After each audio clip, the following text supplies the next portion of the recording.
मित्रांनो, आपण आज शनिवारवाड्याबद्दल माहिती घेणार आहोत. शनिवारवाडा ही महाराष्ट्रातील पुणे शहरातील एक ऐतिहासिक वास्तू आहे. इसवी सनच्या 18व्या शतकात हा वाडा मराठा साम्राज्याचे पंतप्रधान अर्थात पेशवे यांचे निवासस्थान व कार्यालय होते.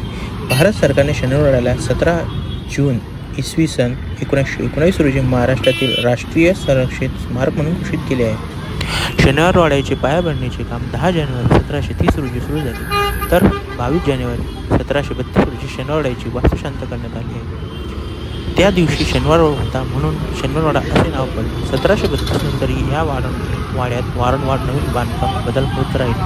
बुरुजांचे दरवाजांचे काम होण्यास 1760 हे वर्ष उजाडले. 1808, 1812, 1813 या वर्षी छोट्या मोठ्या आगी लागल्या. याच्या नोंदी आपल्याला सापडतात. 17 नोव्हेंबर 1817ला वाड्यांवर ब्रिटिशांचे निशाण लागले. येथे काही काळ पुण्याचा पहिला कलेक्टर हेनरी डंडास रॉबर्टसन राहत होता. त्यानंतर वाड्यात तुरुंग व पोलिसांची निवासस्थाने होती. 1828 मध्ये वाड्यास मोठी आग लागली व आगीत बहुतेक सर्व इमारती जळल्या. पुढे तब्बल 90 वर्षांनी अखेर वाड्याची दुरावस्था संपली.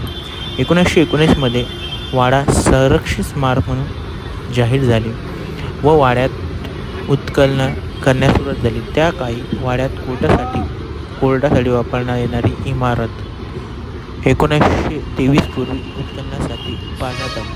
शनिवारवाड्यासंबंधी अनेक दुर्घटना आहेत. वाड्यातील पेशव्यांच्या कार्यालयात अनेक वीर व मुत्सद्दी येत राजकारण येथे फंड रंगत. पेशव्यांचे दरबार इथेच होता. पेशव्यांच्या घराण्यातील मुलींचे लग्न याच वाड्यात होत होते.